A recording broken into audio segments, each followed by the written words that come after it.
Hi, I'm Charlie Jackson. I'm the co-chair for the IEEE Online Forum on Climate Change Technologies. Um, this will be the second talk of our series. We'll have talks this week in November and next month, the first week in December. If you have questions, put them in the chat so we can see them and other people can see them and maybe get ideas. Um, Today's talk will be David Snyder. He'll be talking on climate restoration using natural processes. David Snyder is a California registered civil engineer PE, certified information systems security professional, and an IEEE senior member. David, why don't you take it from here? Thank you. Well, good morning from Silicon Valley, where it's a foggy morning. Uh, Hope everyone's doing well with the time change. Uh, I'm from Deep Green Solutions, which is a nonprofit 501(c)(3) applied for, working on climate restoration. So let me go ahead and advance. My story starts back on the very first Earth Day when I was starting college. And if you remember hearing about this, you may have read that it was one of the larger national demonstrations, teach-ins, people taking to the streets for marches, and all sorts of discussion of environmental concerns. And 2 years later, I dropped out of my liberal arts program and started over again in civil engineering. Uh, Along the way, I started off in high school and college working in hospitals, but got that civil engineering and public policy degree and worked in the electric power industry, doing site selection, environmental impact assessments. Then the oil industry for route selection and environmental health and safety regulatory compliance. And when there was an oil leak, I learned about in investigating contaminated sites, led to doing a bunch of work with Superfund site cleanups. I got interested in the internet, got involved in electronic payments, which led to working in cybersecurity, but I've kind of come back around to my environmental background to work on climate restoration.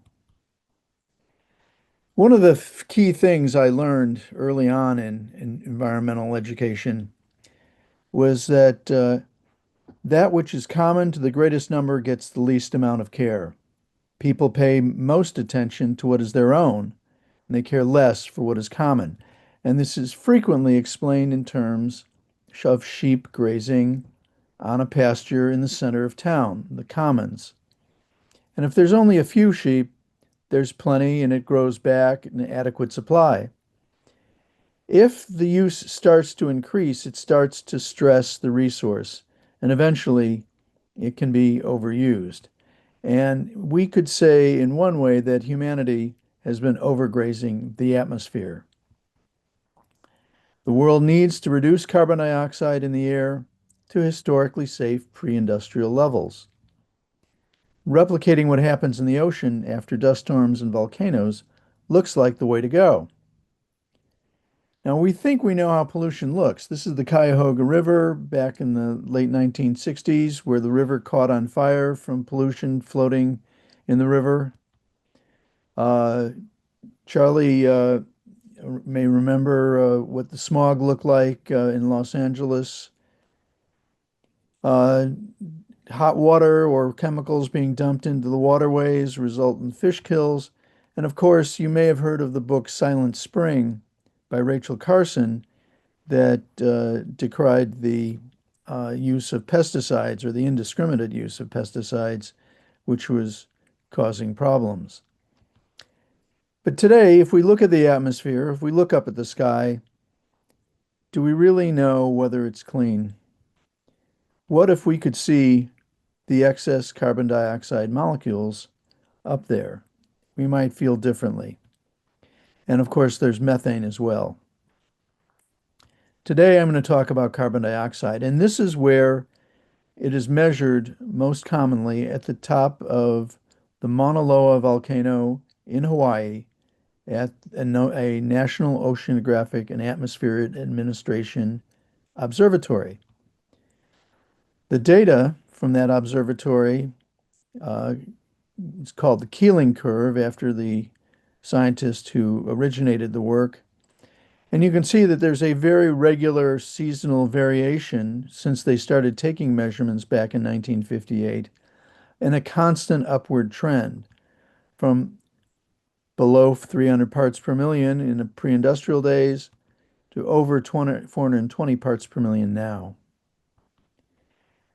This carbon dioxide concentration actually tracks closely with the temperature on the planet for hundreds of thousands of years. Human activity is really only in the very small part at the right side of this graph.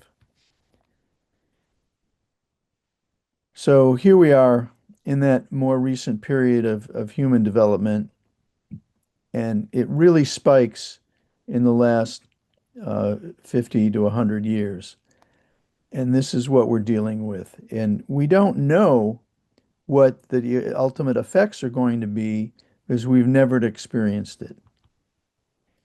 Now, maybe back in high school or college, you would have encountered graphs or drawings like this one of the carbon cycle. And we usually think of carbon dioxide in the atmosphere. Plants consume carbon dioxide in you doing photosynthesis. Things burn and carbon dioxide gets emitted. It's a cycle. But it turns out on the planet that the majority of what goes on involves the ocean. After all, the ocean is 70% of the planet's surface. I'll be talking more about this. And there are a number of different diagrams and estimates of the different flows, lots of models of how this works. And it involves biology, physics, chemistry, meteorology, oceanography, geology. I tend to think of all of those lumped together as maybe carbonology. An important factor in the ocean is the carbon dioxide dissolves. There's a gradient from the concentration in the air to the concentration in the water, but it also gets re-emitted. And in the water, there are various processes going on. Photosynthesis by phytoplankton and other plant organisms is one of them. And marine biologists have studied this in great detail. Now, I'm not going to go into a lot of this marine biology today, except to focus on what happens with carbon dioxide.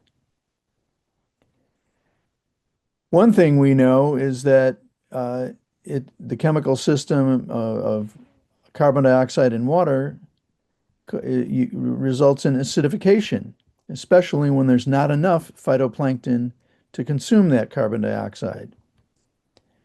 The pH of the ocean has been declining, and this is significant because it affects the organisms and the coral that are in the ocean.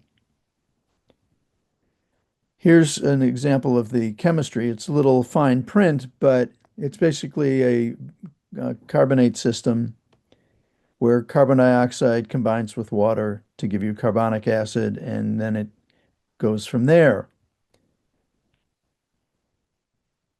There have been studies to calculate the amount of carbon dioxide emitted into the air and where it goes.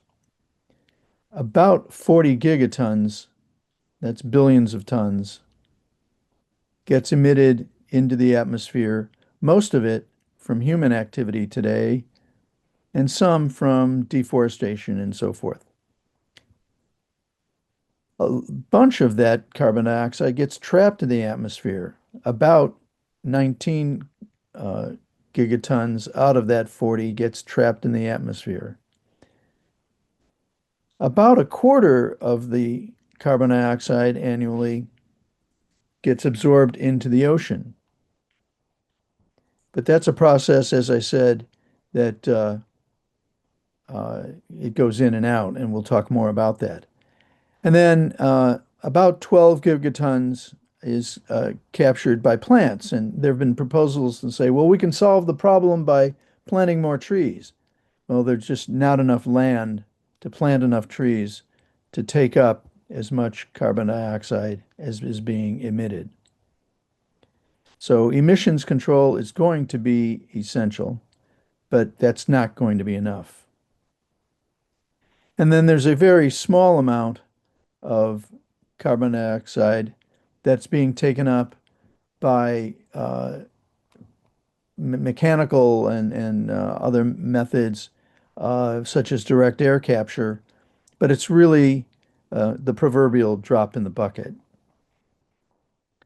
A number to keep in mind, when you look at the concentration in the air, that translates across the planet to a large amount of thousands of gigatons in the air. And the difference between pre-industrial times and today is about 1,000 gigatons. We know that as carbon dioxide in the air goes up, the pH in the water goes up. You can see it here on the data from a station near Hawaii, that as the concentration of carbon dioxide goes up in the water, the pH goes down. We also know that a lot of the heat in global warming is being absorbed into the ocean. It's sort of our buffer for now, but it is affecting the biology and oceanography. For example, coral bleaching. We also know that for decades there's been a decline in the amount of phytoplankton in the ocean. And phytoplankton are the foundation of the food chain in the ocean. And this, the original quotation or citation I have here is from 2010, but I found a more recent one in 2025 that this continues to be a problem.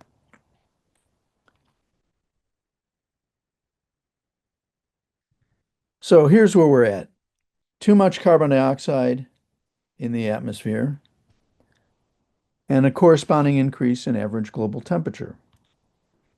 pH in the ocean decreasing, giving us a so-called acidification, warming of the ocean.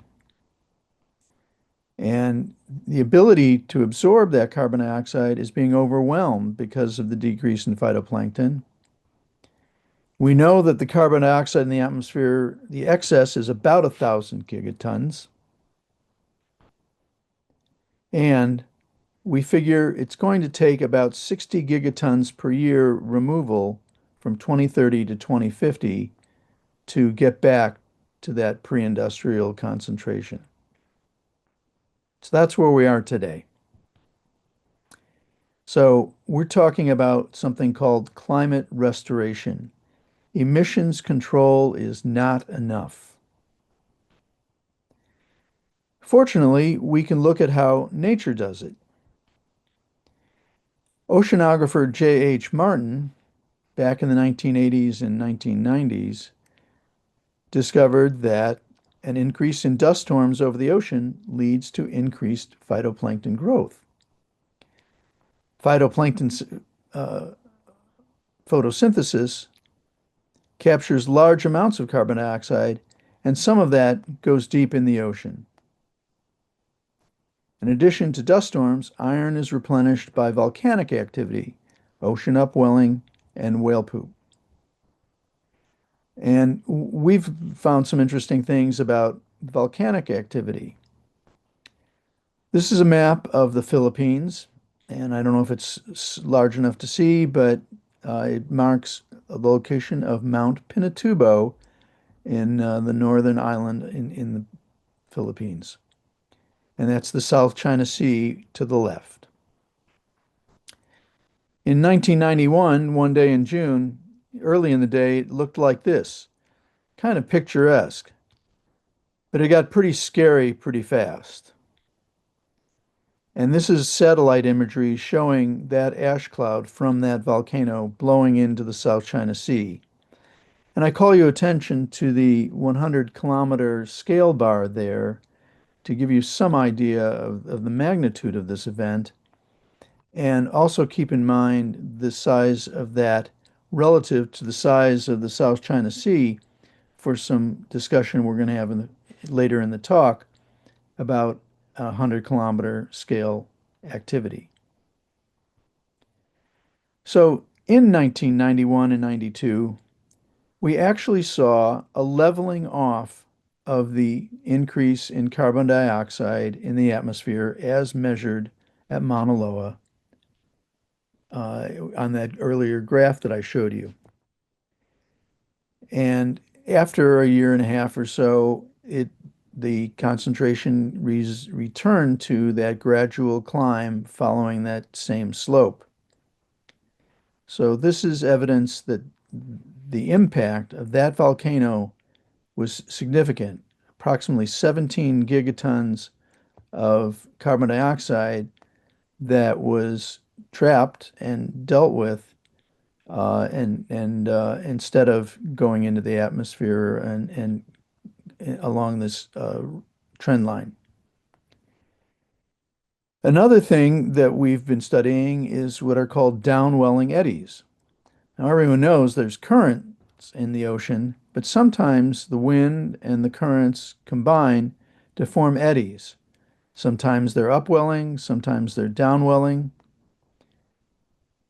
And this is an image of the Philippine Islands, and the red box area shows where the Mount Pinatubo volcano was, and the location back in January of this year, there was a downwelling eddy evident in that location. Now, these eddies come and go, but while they're there, they can act to transport material deep in the ocean.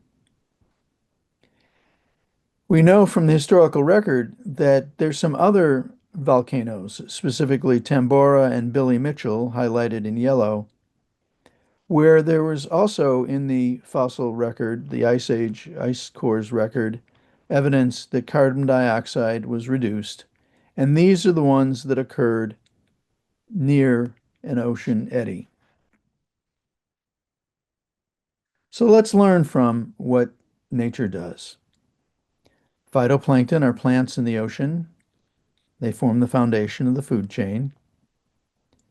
They need iron for photosynthesis and are typically deficient because iron sinks. Photosynthesis uses carbon dioxide, and when iron dust from dust storms and volcanoes lands in the ocean, we get phytoplankton blooms. So, again, the Mount Pinatubo eruption is the most likely explanation of that observed pause in carbon dioxide. Another name for it is phytoplankton-based carbon dioxide removal. And this idea is getting more traction today. Ocean Visions is a group, also a nonprofit, that studies and advocates for climate restoration. And they have been getting more positive about the potential for what they call phytoplankton carbon solutions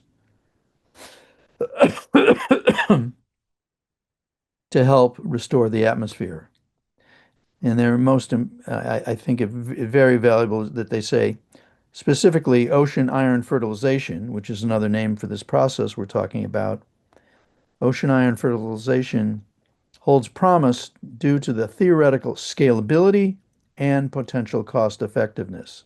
And this is ranked against other carbon dioxide removal technologies that are more expensive and difficult to scale. And by the way, when ocean iron fertilization has been tried out over the last decade or so, it's been associated with beneficial increases in fishery production. As I said earlier, phytoplankton are the foundation of the food chain. Something unique in the approach that we're looking into is called nitrogen ocean iron fertilization. Once phytoplankton secure enough iron to grow, they soon use up the next nutrient, which is nitrogen, and then they die off. But the way nature works, if marine nitrogen fixing bacteria can offset this, uh, but they need also iron for their growth, and they need quite a bit more. And so we propose to do this in a way where we don't just do a one and done deposition of a small amount of iron, but we apply it over a period of time to help these nitrogen fixing bacteria be sustained, and they're called typically trichodesmium, uh, to help them grow and have a positive effect. So here's an example of a pilot project we would like to develop, and we have been working on for most of the past year. I came on board about a year ago. The author of our book on climate restoration started on this a number of years ago and published a book in 2022. And here's the basic idea. You start with a ship distributing iron dust repeatedly back and forth across a project area, and that stimulates phytoplankton growth, and they take in carbon dioxide. We continue applying the iron so that nitrogen-fixing organisms can grow, helping to sustain the phytoplankton. And doing this in the area of a downwelling eddy pulls the carbon deep as the organism expire or eliminate waste. We monitor this with carbon dioxide sensors on buoys. I'll talk more about that in a bit. We also rely on NASA's orbiting carbon observatory satellite that measures carbon dioxide at the surface. And we'll talk a little bit more about how we've developed some algorithms to analyze that data. And of course, we'll also use some uh, what do we call it, drone vessels or uncrewed autonomous vessels with sensors on board to monitor additional parameters while this is going on. So where to do the pilot? Well, as I mentioned, downwelling eddies occur numerous places around the ocean, but we certainly know about one downwind from where Mount Pinatubo happened. And so we can think of this as an example of where we might do a pilot. And that is, of course, with the cooperation of the Philippine Department of Environmental and Natural Resources, which we would need to engage. Remember, that's the 100-kilometer square for a pilot that we were envisioning, superimposed on where that volcanic ash was deposited in the past. Another view. And this is an example of one of the buoys that we're developing. These are commercially available, and then we attach a carbon dioxide sensor to the buoy. This thing is about 16 inches in diameter, really not very large, but it has geopositioning, wind measurement, satellite radio, and solar power. If we use about 25 of these buoys deployed within a downwelling eddy, these eddies can be probably up to 100 to 300 kilometers in diameter. So we would put our project area in one of those eddies and then sail the vessel around depositing iron. And we would measure carbon dioxide between the buoys. We would also measure the carbon dioxide using the orbiting carbon observatory. And it provides 10-kilometer wide swaths, not really quite fine enough for what we're trying to do, but very helpful, showing where carbon dioxide is either increasing or decreasing at the surface. So here is the project. It's low risk. It replicates something that normally happens, iron blowing into the sea. The area of 10,000 square kilometers, about 100 kilometers offshore, not near any coastal areas, is really a small percentage of the ocean. And the amount of dust that we would be depositing works out to about 1/100th of a gram per square meter. And that's much less than a pinch of salt. We would also do baseline ecological monitoring for the oceanography and marine biology in the area and ecological monitoring during the project. Some of the measurements, of course, we'll be taking include nitrate, chlorophyll, cyanobacteria, and biomass, and pH. And these are helpful in controlling and monitoring our project. There are some additional parameters that we may monitor as well, especially if there's interest from other organizations. The key thing is to think about, are we measuring the right stuff? Are we measuring it correctly? And then what do these numbers tell us we need to do?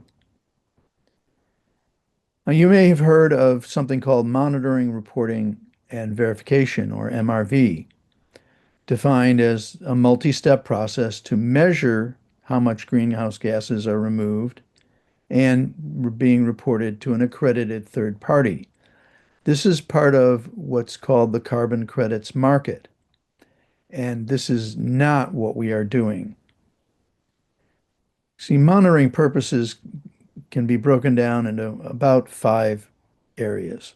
First of all, are we removing carbon dioxide as we intend, and how much? And that's effectiveness. Are we doing it safely and also providing additional benefits, such as increased fisheries and reduction in ocean acidification? And finally, are we doing this in a socially acceptable way, which we accomplish by complying with environmental regulations? Now, as I mentioned, there are other reasons to do monitoring, and that's to earn carbon credits, but that's where we differ. As a nonprofit organization, we're not trying to make money at doing this. We're trying to save the atmosphere.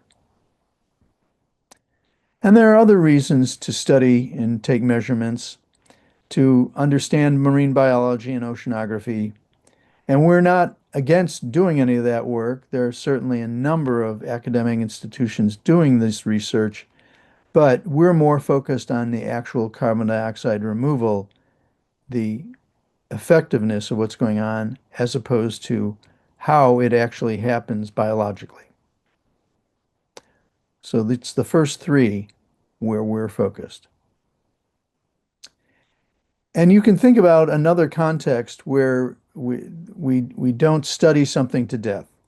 In the pharmaceutical industry, metformin for diabetes and lithium for mental health are two drugs that are known to be very effective from numerous studies of effectiveness.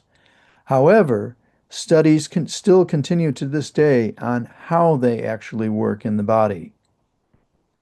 Similarly, if you were trying to protect your home from an imminent flood, you wouldn't study the surface tension of water on sand particles. You would just get a bunch of sandbags. So I'm trying to keep it in perspective. And our project is being developed in what I would call a walk, run, fly kind of staging process. First, we're working on the monitoring equipment, and we'll do this with limited iron deposition, and then work up to larger test areas, and then eventually seek to do this in multiple regions around the globe to be able to get at that 60 gigatons per year that's needed. First thing is to get an EPA permit under the Marine Protection, Research, and Sanctuaries Act of 1972, which provides compliance with the London Protocol. These EPA requirements are outlined on their website, and we have had a conversation with EPA personnel earlier this year uh, on how to do that permit application, similar to some other permit applications for other methods have been recently submitted and approved. So we're working on that application right now. Other things we've accomplished is testing the buoys with carbon dioxide sensors, developing the method for analyzing the NASA satellite data. We prepared some papers on the underlying science. This presentation was presented at the SUSTech conference in April last year and was well received. As I mentioned, we met with the EPA staff. We did get an initial seed donation to help support the work of our small team, and we recently exhibited at the Oceans 2025 Great Lakes Conference in Chicago that was supported by the IEEE Oceanic Engineering Society and the Marine Technology Society. This quarter, our next steps include refining our buoys and sensors, and we need to secure additional funds for some measurement equipment and doing some lab testing of how that iron material uh, works. We plan to use an iron material similar to what was used in some previous experiments, and which is now used as an agricultural fertilizer, and it should suit the purpose, but we do need to do a little testing. Of course, there's the EPA permit that needs to be submitted, and they have a minimum 6-month review period and sometimes longer. And then we're going to need to raise funds for doing an equipment test in the ocean west of California in 2026.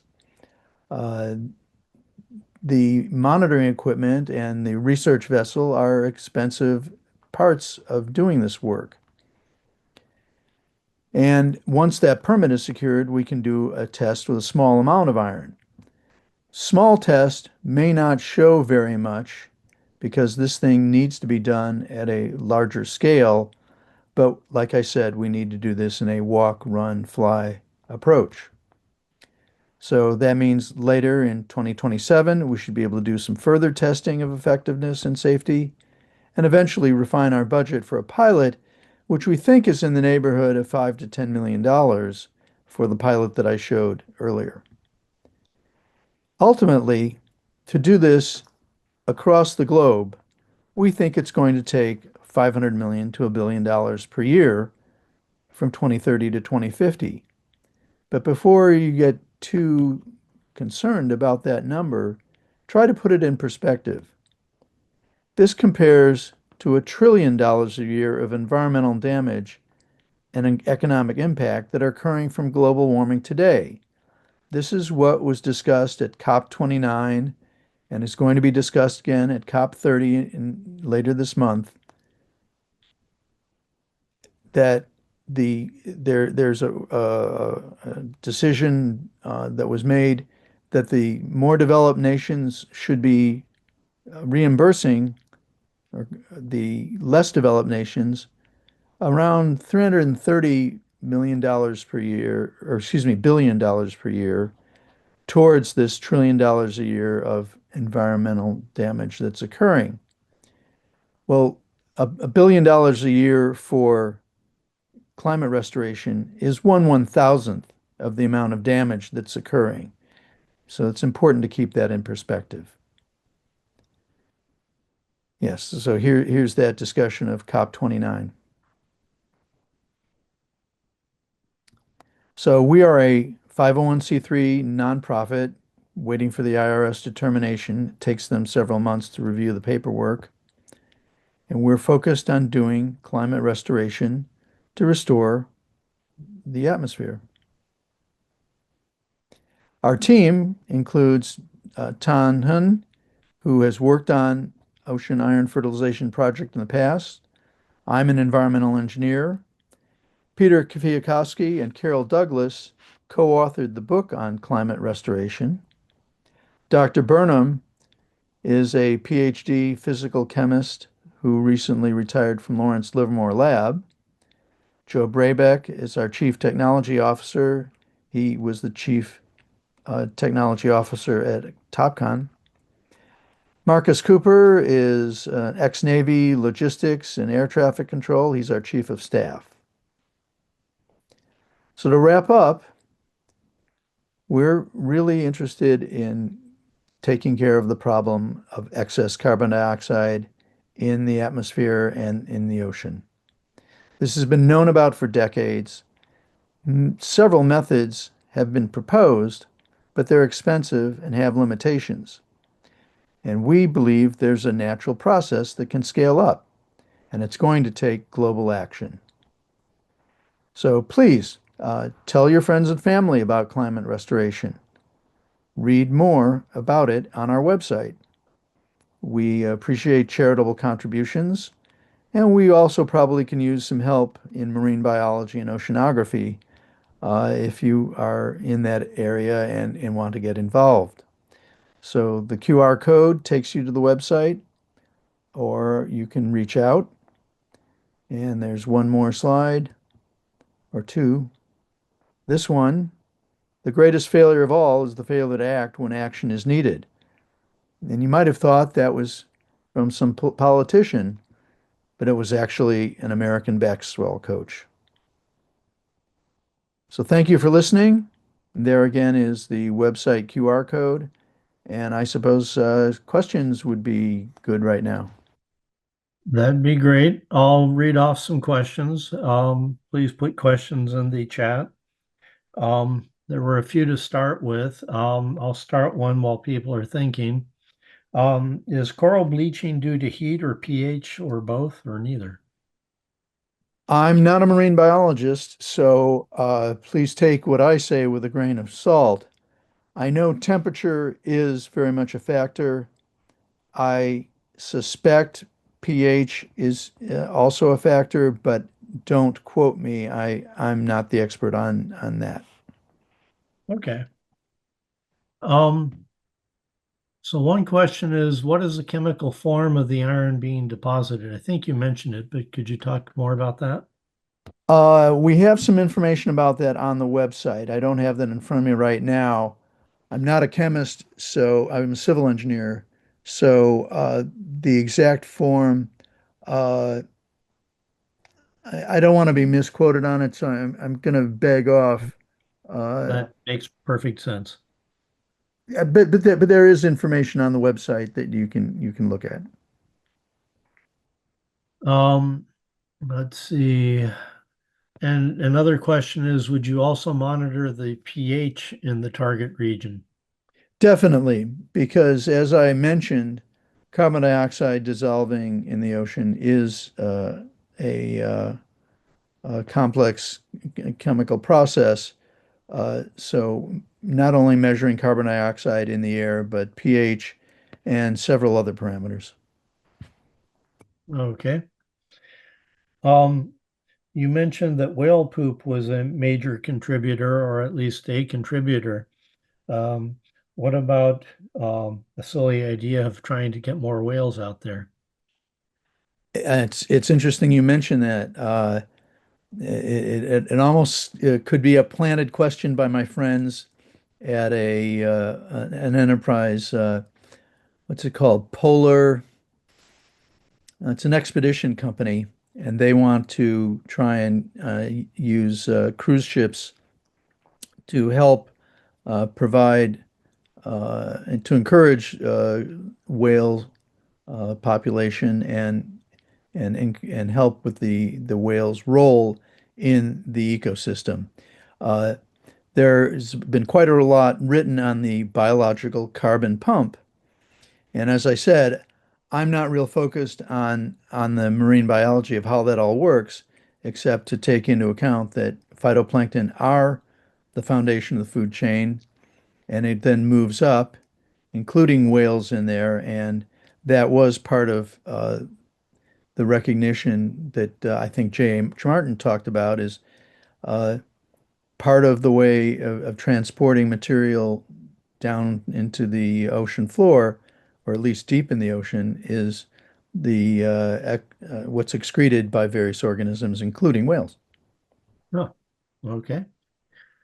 Um, Another question is, what is the net carbon export efficiency of photoplankton or phytoplankton, and how does it compare to natural carbon sequestration processes like photosynthesis, for example? I'm not sure you Uh, can quantify it, but what do you think? yeah, I'm not the scientist to study that. Uh, and I'm sure it would get into a lot of subtleties about the definitions. Uh, we do have some information in our paper on the website, and there are numerous other studies of marine biology that are going on by various academic institutions. We know that it's a dynamic system, that some of the carbon dioxide uh, will be sequestered as the organisms die and sink, but also some of the phytoplankton is consumed as part of the food chain and is then respired in other organisms. So it is a complex system. So we know it's only a percentage, but you got to remember this process is free, except for the cost of adding a little bit of iron. Transporting small amounts of iron out to the ocean is not very expensive, and then the phytoplankton do the work. Okay. See, I just pasted your webpage in the chat for any people who want to click on it. Ah, thank you. Uh, See, I wanted to thank you about talking about the tragedy of the commons. I found a lot of people have forgotten about that, and it really explains the whole thing we're facing, both with smog pollution, water pollution, and the climate change issues. Well, it's one of the earliest things I learned in my environmental education, and it's really stuck with me. And I've been gratified to be able to get involved in a project where I can apply some of that experience and hopefully make a difference. I do see another question in the chat. Does it have any negative impact on marine life? And uh, I would emphasize that this is a natural process. This is what happens normally when dust storms and volcanoes deposit iron in the ocean. So there are natural phytoplankton blooms that occur, and then we're also experiencing a period where phytoplankton is deficient, in one way to say it. There's not as much as there used to be. So, if anything, I think it's likely to have a very positive effect.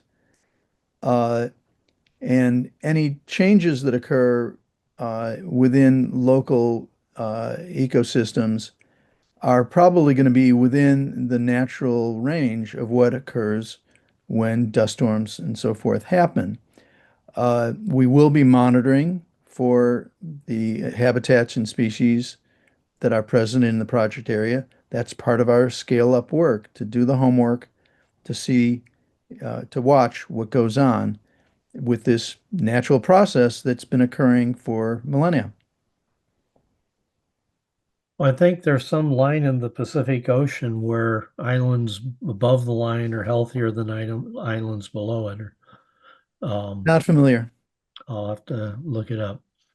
Um, let's see. Another question is how local can the plankton stimulation be? Would it be worthwhile for a country to consider putting the iron in their international waters just to stimulate fish production? Well, there have been experiments to do exactly that over the years, and there's articles written on that. Uh, Fish production is one thing that people focus on. One thing you want to remember is we want to do this in areas of downwelling eddies. So we need to be far enough offshore to be away from the continental shelf. And I guess the economic exclusion zones, can extend 200 miles. Uh, Countries may be interested in doing this, but again, they have to think about doing it in areas of downwelling eddies to take advantage of that transport to the deep ocean. And we are encouraged that as this method gets further developed and embraced, that governments will contribute to it.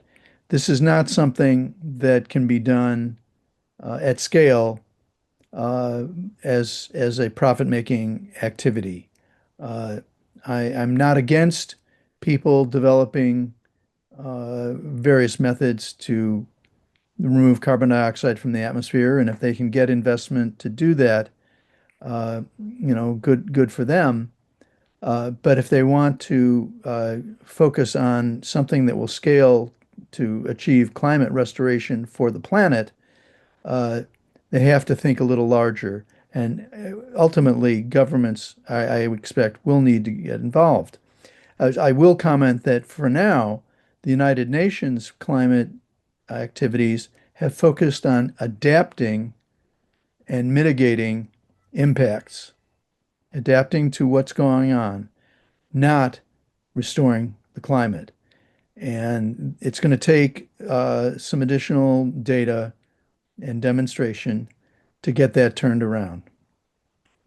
Okay.